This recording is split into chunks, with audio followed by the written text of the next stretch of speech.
Reza, NIM 24121.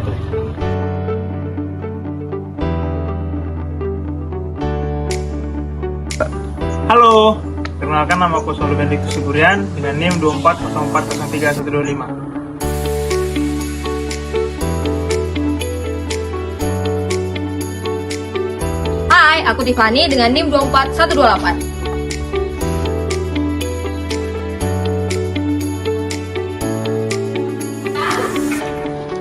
Halo, aku Jason, NIM 24136.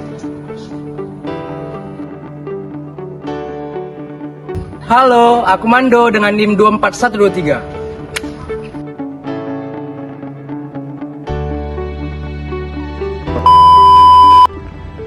Baik teman-teman semua, pada video kali ini kelompok kami akan menjelaskan simulasi dieelektrik dalam bentuk kapasitor pada rangkaian charger.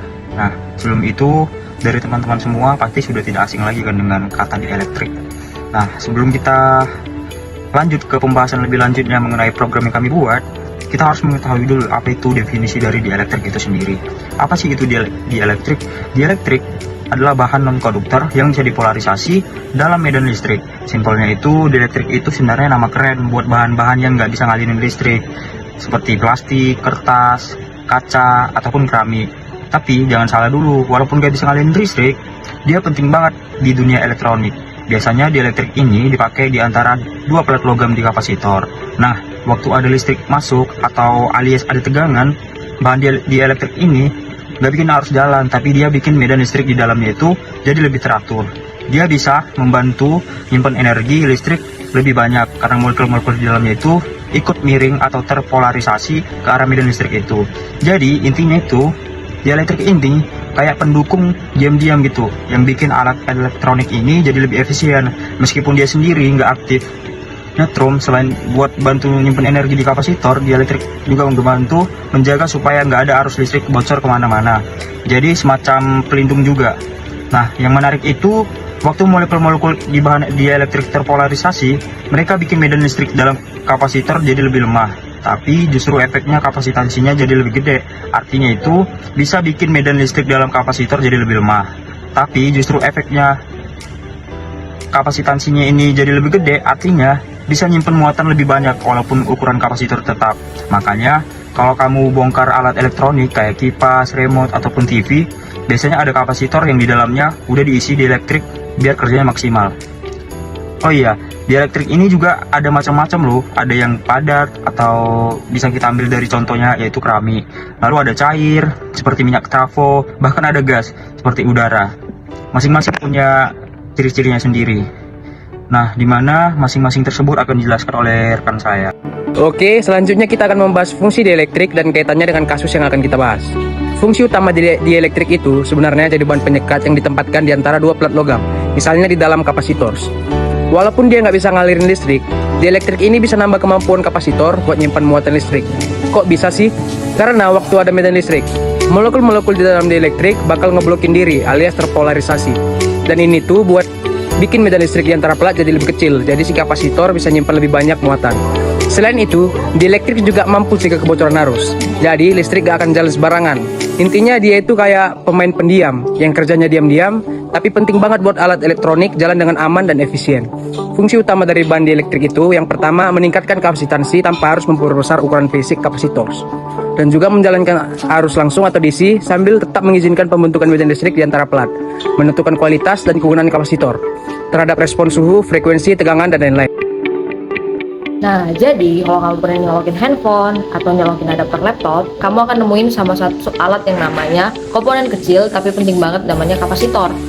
Nah, tugas si kapasitor itu kayak penjaga aliran listrik. Setelah listrik AC dari colokan diubah jadi DC, hasilnya masih nggak rapi nih dan masih bergelombang. Nah, si kapasitor ini tugasnya untuk ngerapiin aliran tersebut supaya lebih halus dan stabil. Dia nyimpen energi listrik sebentar, terus ngeluarin lagi pas dibutuhin. Kayak ngisi air di ember, terus disiram pelan-pelan biar rata. Jadi kalau tiba-tiba bebannya berubah, misalnya HP kamu mulai nyala atau lampu latarnya nyala, kapasitor tetap dijaga biar tegangannya nggak drop mendadak. Keren kan? Nah, di dalam kapasitor itu sendiri, ada dua plat logam yang nggak saling nyentuh, tapi dipisahin sama bahan isolator. Dan bahan ini disebut dieelektrik. Dielectric ini penting banget karena dia yang bikin kapasitor bisa nyimpan energi lebih banyak tanpa harus dibikin gede ukurannya. Jadi makin bagus dielectricnya, makin gede juga kapasitor-kapasitornya buat nyimpan muatan listrik. Bisa dibilang dielectric tuh kayak bantal empuk yang nahan dua plat logam biar gak nyatu, tapi bisa kerja sama buat nyimpan energi. Nah, jadi grafik yang kami bahas ini nunjukin dua proses penting yang terjadi di kapasitor, yakni waktu diisi dan waktu dikosongin. Saat kapasitor mulai diisi atau charging, tegangan pelan-pelan naik dari 0 sampai mendekati 5 volt. Tapi grafiknya nggak naik lurus, melainkan melengkung karena pengisian itu nggak langsung penuh. Makin lama makin lambat, nah itu kerennya. Karena arus listrik makin lemah, seiring kapasitor juga makin terisi. Ini kayak pas kita ngisi air dari ember ke air, keran yang pelan, tapi awalnya cepat penuh, tapi makin lambat, tekanan airnya makin kecil juga. Sebaliknya, pas kapasitor dilepasin alias di charge, dia ngeluarin energi yang tadi disimpan. Tegangan turun drastis di awal, lalu makin pelan seiring waktu. Kebalikan dari grafik pengisian, ini mirip kayak balon yang ditiup, penuh, terus dibuka ujungnya, anginnya langsung keluar kencang. Tapi lama-lama makin lemah. Nah, bentuk grafik ini nunjukin kalau kapasitor emang cocok buat dipakai nyetabilin tegangan di charger. Waktu arus listrik dari colokan gak stabil, kapasitor buat nutupin kekurangan atau nyimpen kelebihan energi buat dikeluarin lagi nanti. Simpelnya, kapasitor itu semacam powerbank mini yang kerja diam-diam di balik layar. Thank you. Ya, selanjutnya fungsi aplikasi kapasitor. Nah, di sini coba kita bayangkan untuk objeknya, bendanya yaitu tangki air. Nah, di tangki air itu dinding tangkinya terbuat dari plat logam, dan untuk di tengahnya yaitu terbuat dari dielectric atau bahan yang membantu untuk menyimpan air atau muatan listrik dalam muatan yang lebih besar. Walaupun dielectric nggak bisa dilalui oleh arus karena terbuat dari bahan yang isolator, tetapi bahan dielectric ini bisa membuat medan listrik di antara plat logamnya. Selanjutnya, jenis dielectric yang bisa dipakai itu diantaranya keramik, tanah alum, elektrolit, dan lain-lain. Itu nentuin sifatnya juga. Ada yang tahan panas, ada yang cocok buat frekuensi tinggi, dan ada yang kuat di tegangan besar. Untuk contohnya di dunia nyata, yaitu kelompok kami mengambil charger. Nah, di charger atau adaptor laptop, kapasitor yang dipakai gunanya untuk meredam lonjakan tegangan atau ripple. Setelah listrik AC yang diubah menjadi DC, biar outputnya lebih stabil. Jadi, walaupun kecil dan gak kelihatan dielectric di dalamnya, tapi itu sangat penting.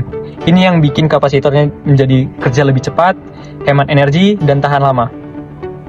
Nah, bisa kita simulasikan di bahasa pemrograman Python, tinggal mengganti jenis keramik dan yang mengganti objeknya, misalnya udara dengan keramik.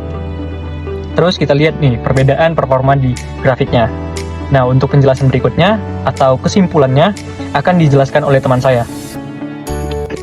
Baik, jadi di sini saya akan memberikan kesimpulannya. Jadi kesimpulannya itu, dielectric itu ibarat senjata rahasianya kapasitor. Jadi tanpa bahan ini, kapasitor tuh bakal gede banget ukurannya dan nggak efisien buat dipakai di alat elektronik modern. Nah, karena dielectric bisa ningkatin kapasitansi tanpa bikin kapasitor tambah besar, dia jadi komponen penting banget, terutama buat perangkat kecil kayak charger atau adaptor. Lewat simulasi Python, kita juga bisa ngelihat langsung gimana dielectric ngebantu proses pengisian dan pengosongan kapasitor.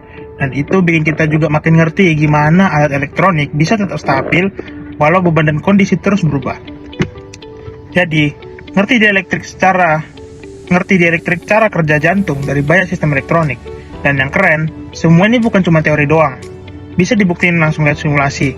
Misalnya pas kita mainin nilai kapasitansi atau resistansi di Python, kita bisa lihat gimana grafik pengisian dan pengosongan kapasitor berubah. Dari situ, kita bisa paham makin bagus bahan dielectricnya, makin cepat dan stabil responnya. Jadi, bukan cuma soal angka di datasheet, tapi langsung kelihatan dampak di dunia nyata. Kayak seberapa smooth charger HP kita kerja tanpa bikin tegangan naik turun terus. Jadi intinya, walaupun dielectric itu cuma lapisan kecil yang nggak kelihatan, perannya gede banget buat bikin alat elektronik kita jalan dengan lancar.